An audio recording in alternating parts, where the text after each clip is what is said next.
Salam sejahtera, selamat tengah hari saya ucapkan kepada rakan-rakan media.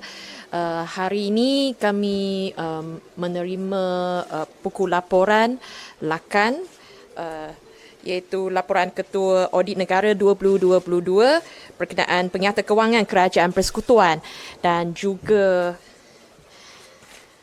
laporan Ketua Audit Negara tahun 2021, Pengyata Kewangan dan Penauditan Pematuhan Agesi Persekutuan daripada Ketua Audit Negara Datuk Wan Suraya. Jadi tadi PAC pun sudah terima, sudah dengar taklimat dari Ketua Audit Negara. So PAC dimaklumkan bahawa hutang kerajaan persekutuan meningkat tahun 2022 kepada 1.079 trilion ringgit berbanding 979.814 bilion ringgit pada tahun 2021. Dengan jumlah perbelanjaan kerajaan persekutuan meningkat daripada 333.484 bilion ringgit pada tahun 2021 kepada 395.246 bilion ringgit pada tahun ini. Kewangan kerajaan persekutuan pada tahun 2022 terus berada dalam kedudukan defisit, iaitu berjumlah 99.3482 bilion ringgit dengan nisbah defisit kerajaan persekutuan kepada keluaran dalam negara kasa iaitu KDNK pada 5.6%. Defisit tersebut sebahagian besar ditampung dengan pinjaman dari dalam dan luar negara. Bagaimanapun, defisit tahun 2022 itu menurun berbanding 6.4% pada tahun 2021 dengan jumlah terimaan kerajaan persekutuan pada tahun 2022 meningkat kepada 295.764 bilion ringgit berbanding 234.744 bilion ringgit pada tahun 2021. Perbelanjaan subsidi yang didangkung kerajaan pada tahun 2022 terus meningkat dengan mendadak apabila sejumlah 55.443 bilion ringgit dibelanjakan berbanding 13.134 bilion ringgit pada tahun 2021, peningkatan sebanyak 42.309 bilion ringgit ataupun 322.1%. Antara perbelanjaan subsidi yang tertinggi ialah subsidi barangan produk petroleum yang berjumlah 45.184 bilion ringgit. Walaupun hutang kerajaan persekutuan melebihi 1 trilion ringgit, nisbah statutory hutang persekutuan ini adalah pada nisbah 57.6% kepada KDNK dan ia masih di bawah had statutory 65% kepada KDNK seperti yang ditetapkan di bawah Seksyen 2 Akta A1635 menetapkan had statutory hutang dalam subsection 3/1 Akta 830. Petronas terus menjadi penyumbang terbesar dividen kepada kerajaan berjumlah 50 bilion ringgit pada tahun 2022 berbanding 25 bilion ringgit pada tahun 2021 dengan jumlah keseluruhan dividen pelaburan yang diterima daripada 16 syarikat berkaitan kerajaan dan 2 badan berkanun adalah berjumlah 55.815 bilion ringgit. Kerajaan persekutuan juga pada tahun 2022 mengialurkan peruntukan bagi pembayaran balik pinjaman syarikat 1MDB berjumlah 17.064 bilion ringgit berbanding 1.699 bilion ringgit pada tahun 2021. Dua bon 1MDB iaitu 1MDB Energy Limited dan 1MDB Energy Langat telah matang dalam tahun 2022.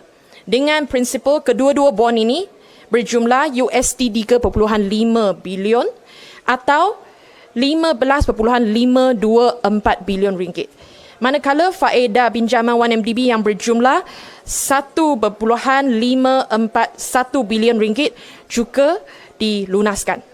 Sehingga akhir tahun 2022, jaminan pinjaman syarikat 1MDB telah berjumlah 18.170 bilion ringgit, iaitu terdiri daripada bond berjumlah 3 bilion USD atau 13.170 bilion ringgit yang perlu dilunaskan pada tahun 2023 dan bond berjumlah 5 bilion ringgit yang akan matang pada tahun 2039. Ini adalah ringkasan PSC dari laporan yang kita terima pada pagi ini. Sekian, terima kasih dan saya menjemput Ketua Audit Negara Datuk Wan Suraya untuk menyampaikan sepatah dua kata. Okay. Assalamualaikum warahmatullahi wabarakatuh. Salam sejahtera, salam Malaysia Madani.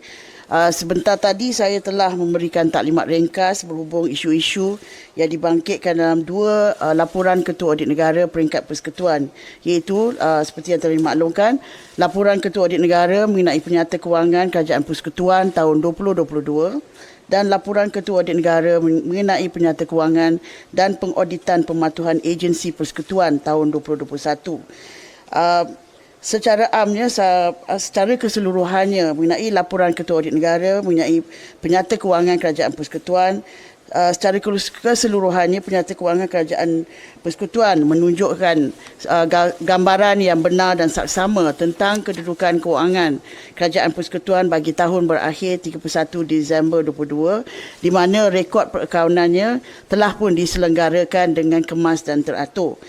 Justru saya telah pun mengeluarkan sijil Ketua Audit Negara tanpa teguran dengan lain-lain hal, di mana kedudukan prestasi kewangan negara adalah dilihat lebih baik berbanding tahun 2021 disebabkan beberapa perkara ataupun tindakan yang telah diambil oleh pihak berkuasa kewangan, termasuk prestasi penggunaan amaun pinjaman bagi tujuan perbelanjaan pembangunan yang semakin baik, iaitu sebanyak 48.962 bilion ringgit bagi tahun 2022.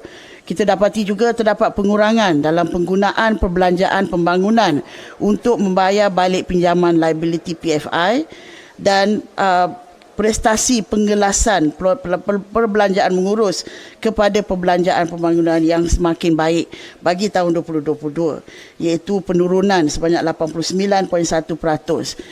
Jadi kita secara amnya, seperti yang saya maklumkan tadi, penyata kewangan Kerajaan Persekutuan menunjukkan satu gambaran yang benar dan yang lebih baik berbanding tahun-tahun sebelumnya. Selain itu juga kita dapati bahawa kedudukan hasil negara juga telah bertambah pada tahun lepas seperti yang telah dimaklumkan oleh YB tadi, dan pertumbuhan KDNK yang semakin baik pada tahun 2022, di mana nisbah hutang persekutuan kepada KDNK adalah pada kadar 60.3%, iaitu lebih baik daripada tahun 2021 pada nisbah 63.3%.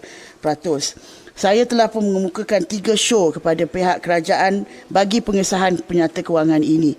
Pertama, iaitu untuk mempertingkatkan disiplin perbelanjaan mengurus, memperkasakan usaha penjanaan hasil dan pemantauan balik pinjaman. Kedua, untuk memastikan dana kumpulan wang pembangunan dibelanjakan bagi projek-projek fizikal dan bukan fizikal yang termasuk di bawah RMK 5. Dan ketiga, untuk memastikan setiap pelaporan dan persembahan dalam item penyata kewangan adalah selaras dengan piawaian perakaunan dan peraturan kewangan. Berhubung dengan laporan Ketua Audit Negara mengenai penyata kewangan dan pengauditan pematuhan agensi persekutuan, setakat 31 Disember 2022, 141 penyata kewangan telah siap diaudit dan dikeluarkan sijil Ketua Audit Negara. Dan antara isu-isu yang telah dilaporkan adalah seperti yang melibatkan beberapa agensi yang telah pun dimuat naik dalam AG dashboard ataupun papan pemuka Ketua Audit Negara yang boleh dilihat oleh pihak awam. Dan selain daripada dua laporan Ketua Audit Persekutuan tersebut, saya akan membentangkan 13 laporan Ketua Audit mengenai penyata kewangan kerajaan negeri dan kerajaan agensi negeri di peringkat Dewan Undangan Negeri nanti. Saya juga ingin YB untuk mengemukakan dua perkara, iaitu mulai tahun 2023, isu-isu laporan Ketua Audit Negara juga akan dibentangkan secara berkala dalam mesyuarat Jamaah Menteri supaya setiap isu yang dilaporkan dapat diambil tindakan yang lebih berkesan. Selain itu, mulai daripada tahun 2024, status serahan dan jenis sijil penyata kewangan agensi persekutuan dan negeri akan turut dipantau melalui AG dashboard. Jabatan Audit Negara bersama Kementerian Kewangan sebagai pegawai kewangan akan memberi perhatian serius terhadap isu-isu yang dibangkitkan dalam laporan Ketua Audit Negara. Ini adalah wajar supaya isu-isu yang dibangkitkan diambil perhatian serius dan tidak dibiarkan berlarutan tanpa penyelesaian. Dan perkara ini juga akan dibawa kepada peringkat tertinggi supaya isu-isu berbangkit dapat diambil tindakan dengan kadar segera. Sekian, terima kasih.